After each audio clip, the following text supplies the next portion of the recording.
Okay, next, let's have in practicing cultural relativism requires an open mind. So in practicing the cultural, we need to open nadira requires siya of open mind. So unsa man ang open mind?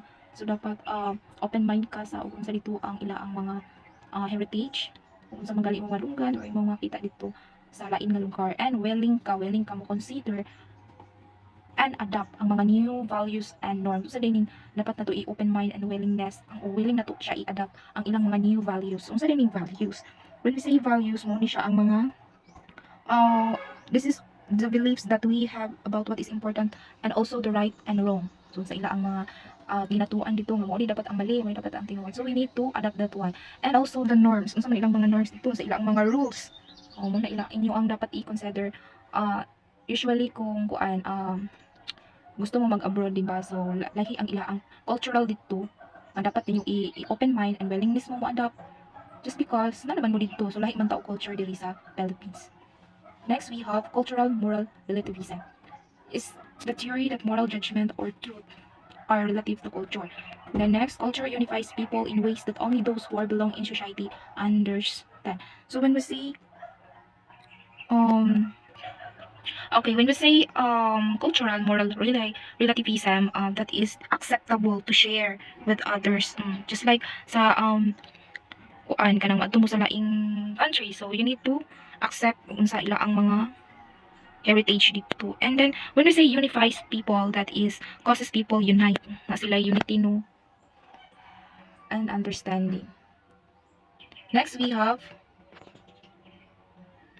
pakikipagkapwa-tao. So when we say, this is a very supportable, when we say pakikipagkapwa-tao, that's mean approachable ka and then makipag-ugnayan ka sa ila. Since nga nakadara nga lugar, you're in a new environment, so you need to dapat makipag-ugnayan ka sa ila, approachable ka nga pagkatao, dili ka dapat attitude. And then we have starring out project with full vigor interest and which abruptly die down, leaving things unfinished. An example, Nikas Kogon meaning hardworking, nice, or great at first, but eventually no longer continues what was started. Next, we have one of the weakness of the Filipino is so-called grab mentally. So when we say grab mentally, that is claiming credit when someone speaks about their success. Mura taog ka ng aiming nga someone mura taog ko ano ni chismis na no speak about their success ato ang unsa ba ginamaritas din ila ang kanang successful in their life. Next, we have toleration. So toleration is a very sabotable. Majority of this nation citizen practice our religion and they very allow the practice this toleration. So dili lang ang church ani nga mag-tolerate no. Usually may tawag ni siya sa as a parent, di ba? Kung parent ka and then ginatolerate nimo imo ang anak nga bisan nagbuhat siya og kanang mali, but ginatolerate nimo as a parent. So gina-practice na to ang toleration. That's not good. Especially sa culture, di ba? Imo ang gina-force to impose the moral beliefs of the one's own culture under another culture. Next, we have one of the characters of the Filipino is open and relational. So, may open and relational, mental, fundamentally insights. Dapat open ta nga makipag sa mga insights na itong atong nakita. Next, we have a moral person is a conscious being. Unsa kuno nga moral na person is a conscious being. Unsa man conscious being? That is mindfulness and a runner's high dreaming and flow states. So, mindfulness kuno din ni siya. Is conscious being and knowing and free will. Next, we have a moral person embodied spirit. So when we say embodied spirit, that is a focusing in as a human. Focusing humans are both a physical body and non-physical spirit or soul. Diba? Nag-center ni siya sa body and soul. So usually, physical ang iyaang ginakuan. Next, we have moral person is entity having moral status or understanding. When we say moral person, that is behaves in a way that is believed by most people to be good. A moral person behaves in a way that is believed by the most people to be good. Next, we have moral person are moral agents. And next, we have when a person writes are respected, they are more moral patient. Kung ang tao kuno daw right are respected, they act as a moral patient. Next, we have all moral persons are moral patient, but not all can be moral agent. Kung tanang tao moral person are moral patients na siya, but dili tanan ang moral patients mahimong moral agents. Next, we have moral agents are beings that are capable of reasoning. That capable reasoning.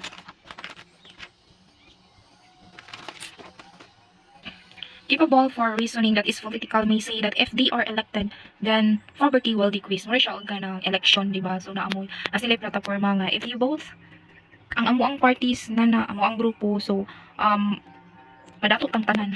Mura siya inaana no. That is capable of reasoning, kanang capable siya, comfortable siya sa iya ang ginastorya.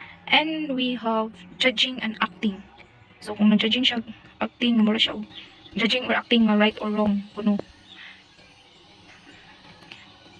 And then moral agents are beings that are expected to adhere to standards or morality for their actions. Then, moral agents are morally responsible to the action accountable to their consequences. Environmental ethics is a system of values that is people express in relation to each other and to nature. Anthropocentrism refers to the view that only humans have moral status. Okay, so maingon to in environmental ethics, that is governmental program that subsidize buying meat directly from local farmers to help combat factory farming. So pang environmental siya no, makatabang ka. And then to express also your relation to each other and also to the nature. Anthropocentrism, that is can be seen in the willingness of human to cage and eat animals. Nature environment was created of nature environments such as grassland and forest, aquatic ecosystem such as rivers and wetlands and coastal. Mga panday ni siya. Ngayon tao natural environment na adira ang river, forest, mga ecosystems, mga. Next, we have moral agent are being that are capable, reasoning and judging. Okay, next we have Thomas Aquinas view the natural environment. So, muna to siya no. Natural environments na ito ang river. Next, we have scientism, grounds moral status. May scientism, that is an ethical philosophy that likes human. Then, supernatural and evidence reason. Nandira ang katong mga experience and feelings. Next, we have biocentrism. It is the life-centered ethics and view of life of possessing intrinsic value, whether it's a human or animal. So, mingon ito, bio no, diba? Bio ni siya kay life ni siya sa animals, human, and plant. Next, we have ecocentrism. View that recognize and certify the life forms of ecosystem. Ecocentrism could be a botanical garden where endangered plants are captured and conserved to avoid extreme extinction. Next, we have Ramon C. Reyes. Si Ramon C. Reyes, he is a Filipino philosopher, identifies the cross points to one's identity, which are, the first one is the physical. So, kung maingon ta physical, relating to our body, okay? Ito ang physical, ito ang appearance. Next, we have the interpersonal. So, na interpersonal. Ito ang gyapon kaugalingon, ito ang sulod. Social, historical. Considered be a part of something involving occurring your past, nga may mga may mga skills to reverse our ability to act along others.